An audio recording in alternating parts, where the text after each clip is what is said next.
Breaking news చూస్తున్నారు. ఏపీలో NDA కూటమి సమావేశం జరుగుతోంది. సమావేశానికి హాజరయ్యారు ముఖ్యమంత్రి చంద్రబాబు, డిప్యూటీ ముఖ్యమంత్రి పవన్ కళ్యాణ్. కూటమి ఎమ్మెల్యేలకు ముఖ్యమంత్రి, డిప్యూటీ సీఎం క్లాస్ తీసుకుంటున్నారు.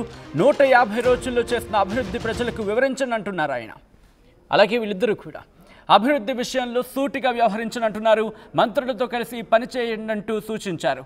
మరి ముఖ్యంగా ఎక్కడా కూడా ఇష్యూస్ ఉండద్దు. కూటమి ప్రభుత్వం కలిసికట్టుగా ముందుకు వెళ్ళాలి. అక్కడ ఏమైనా చిన్న చిన్న ఇష్యూస్ ఉంటే కనుక వాటిని అక్కడ అధినేతల దృష్టికో లేకపోతే హైరార్కీ విషయంలో పై వాళ్లకు చర్చించి అక్కడ ఇష్యూని సాల్వ్ చేసే ప్రయత్నం చేయండి తప్ప ఎటువంటి ఇష్యూస్ని కూడా అక్కడ ముందుకు కొనసాగనివ్వకండి. ఎక్కడా కూడా ఇష్యూస్ లేకుండా ముందుకు వెళ్ళినట్టు కూడా చెప్తున్నట్టుగా తెలుస్తోంది. అప్డేట్స్ అందించేందుకు మా ప్రతినిధి కృష్ణమోహన్ సిద్ధంగా ఉన్నారు.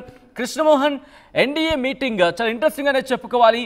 ఏం జరుగుతోంది? ఎన్డీఏ మీటింగ్కి సంబంధించి ఎటువంటి అంశాలు ప్రస్తావించడం జరుగుతోంది? ఎందుకు ఒక ఎమర్జెన్సీ కైండ్ ఆఫ్ మీటింగ్ నిర్వహించుకున్నట్టుగా భావించవచ్చు మనం?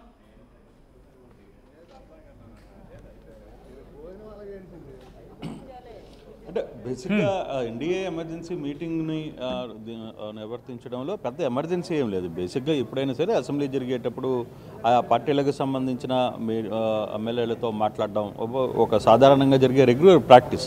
అయితే ఇప్పుడు ఎన్డీఏ కూటమితో ఉన్నారు కాబట్టి కూటమికి సంబంధించిన ముగ్గురు ఆ పార్టీ నేతలు, ఎమ్మెల్యేలు అందరితో కూడా కలిసి నిర్వహించిన పరిస్థితి అయితే ఉంది. దీంట్లో ప్రధానంగా ఒకటి మాత్రం చాలా సీరియస్గా ముఖ్యమంత్రి చెప్పిన పరిస్థితి ఏంటంటే, ఒకటి అభివృద్ధి విషయంలో మీ 150 రోజుల్లో మనం ఏమైతే ప్రభుత్వం నియోజకవర్గాల్లో కావచ్చు మీ ప్రాంతాల్లో ఏమైతే చేశారో వాటి మీద సుదీర్ఘంగా ప్రజల్లోకి వివరించే ప్రయత్నం అయితే చేయండి. మరోవైపు మంత్రులతో ఎక్కడ గొడవలొద్దు. అట్ ద సేమ్ టైం మంత్రులు కూడా ఆయన సూచించారు, స్థానిక ఎమ్మెల్యేలకు సంబంధించిన వ్యవహారాల్లో మీరు కలిసి వాళ్ళని ముందుకు నడిపించాల్సిన పరిస్థితి అయితే ఉంది. ప్రధాన అజెండా అభివృద్ధిని తీసుకోండి. రెండవది టూరిజం సంబంధించిన దాంట్లో పెద్ద ఎత్తున మీ దగ్గర నుంచి ఎక్కడెక్కడ టూరిజం డెవలప్మెంట్స్ ఉన్నాయి వాటి మీద ఫోకస్ చేయండి.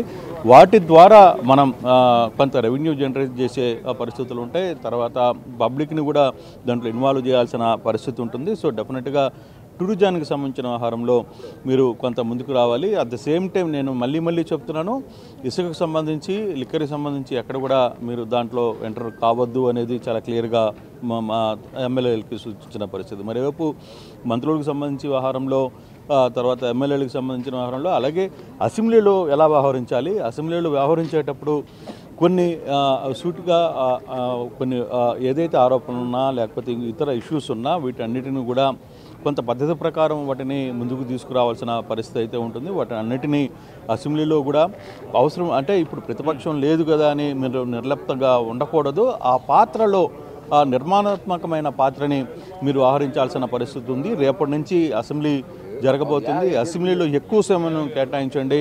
మీ ప్రాంతాలకు సంబంధించిన వ్యవహారం మీద పూర్తిగా తరువుగా రెడీ అయ్యి అసెంబ్లీకి రండి. దాని దిశగా అసెంబ్లీలో మీ ప్రాంతాల్లో నియోజకవర్గాల్లో జరుగుతున్న వ్యవహారాల మీద అసెంబ్లీలో మాట్లాడే అవకాశాలు మీకు కల్పిస్తున్నప్పుడు డెఫినెట్గా ఆ రోల్ అంటే ఒక రకంగా కంప్లీట్గా ప్రతిపక్ష రోల్ కాకపోయినా కూడా నిర్మాణాత్మకమైన ప్రతిపక్ష రోల్ని చేయాల్సిన బాధ్యత మీకు ఉంది అని చెప్పిన పరిస్థితి. సో ఇవన్నీ మాట్లాడుతూనే కొన్ని వ్యవహారాల్లో మాత్రం చాలా క్లియర్గానే కొంత ముఖ్యమంత్రి తర్వాత ఈ వ్యవహారాలను కూడా చెప్పిన పరిస్థితి ఉంది. అయితే మరోవైపు పవన్ కళ్యాణ్ కూడా మాట్లాడుతూనే చంద్రబాబుని కాస్త ఆయన పొగడతలతో ముంచెత్తిన పరిస్థితి అయితే కనబడుతుంది.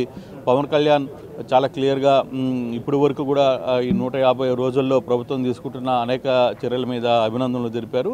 తన తోటిలో ఉన్న తన ఎమ్మెల్యేలను కూడా, తమ పార్టీ ఎమ్మెల్యేలకు కూడా ఏదైతే ముఖ్యమంత్రి చెప్తున్నారో ఈ సమయంలో ఇటువంటి రాష్ట్రానికి చంద్రబాబు లాంటి ముఖ్యమంత్రి అవసరం అనేది పవన్ కళ్యాణ్ మరోసారి అక్కడ చెప్పారు. అందుకే మనం అందరం కలిసి ఇక్కడ ఈ కూటమిగా ఏర్పాటు చేశాం కాబట్టి మీరందరూ కలిసి అందరితో స్థానికంగా కొన్ని ఇష్యూస్ని తెర మీదకి తీసుకుని వచ్చే ప్రయత్నం అయితే కొంతమంది చేసినప్పటికీ కూడా ఫోకస్గా ఎమ్మెల్యేలకి మీరైతే స్థానికంగా మీ లోకల్ ఇష్యూస్ని చిన్న విషయాలకు కూడా గొడవలు తీసుకుని వచ్చే ప్రయత్నం చేస్తూ కలిసి ముందుకు వెళ్ళాల్సిన పరిస్థితి కనపడుతుంది. ఆ దిశగా ముందుకు వెళ్ళాలి. ఎన్డీఏ కూటమిలో మరోసారి మనకి ప్రపంచాలు బయట పడకుండా చూసుకోవాల్సిన బాధ్యత కూడా మీకే ఉంది.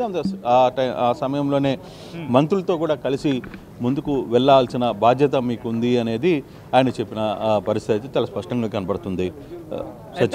సోషల్ మీడియాకి సంబంధించి చర్చ జరుగుతున్న తరుణం ఇది. సోషల్ మీడియా అంశాలకు సంబంధించి గత ప్రభుత్వంలో జరిగిన ఇష్యూస్ కావచ్చు, లేకపోతే సోషల్ మీడియా అంశానికి సంబంధించి ఇక్కడ ఈ విషయంలో కూడా మంత్రులకు ఏమైనా డైరెక్షన్ ఇవ్వడం జరిగిందా? పోస్టుల వ్యవహారాల్లో కావచ్చు, లేకపోతే ఇన్ఫ్యాక్ట్ ఎమ్మెల్యేలకు సంబంధించి కావచ్చు.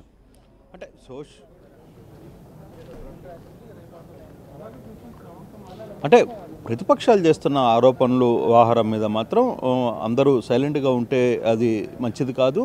మనకి దాన్ని ఎక్కడికక్కడ అడ్డుకునే ప్రయత్నం, ఎక్కడెక్కడ నివారించే ప్రయత్నం చేయాలి.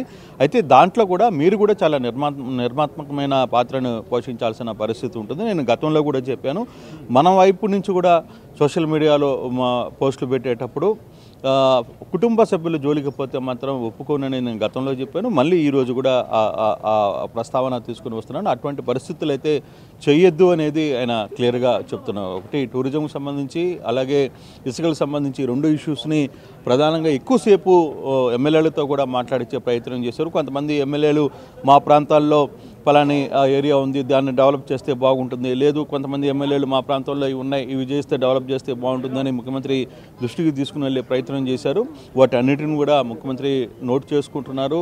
ఆ దిశగా కొంత దాదాపుగా 2 అవర్స్ పాటు ఈ మీటింగ్ అయితే జరిగిన పరిస్థితి అయితే ఉంది. దీంట్లో చాలా క్లియర్గా ఏ విధంగా వ్యవహరించాలి, ప్రధానంగా రేపటి నుంచి చర్చలో పాల్గొనే విధంగా ఎమ్మెల్యేలు రెడీ అయ్యి రావాలి. అసెంబ్లీలో జరుగుతున్న చర్చ వేలాది మంది, కోట్లాది మంది ప్రజలు టీవీల ద్వారా చూసే పరిస్థితి ఉంటుంది. మీ నియోజకవర్గ ప్రజలు మా ఎమ్మెల్యే పనితీరు ఏ విధంగా ఉందనేది అసెంబ్లీలో వ్యవహరించే తీరుని బట్టే వాళ్ళందరూ కూడా డిసైడ్ చేస్తారు. కాబట్టి మీరు ఆ దిశగా ముందుకు వెళ్లాల్సిన పరిస్థితి ఉంది అనేది ఆయన క్లియర్గా చెప్పిన పరిస్థితి అయితే ఉంది. ఆ దిశగానే మీరందరూ కూడా ప్రిపేర్ కావాలని చెప్పిన పరిస్థితి మనం చూస్తున్నాం.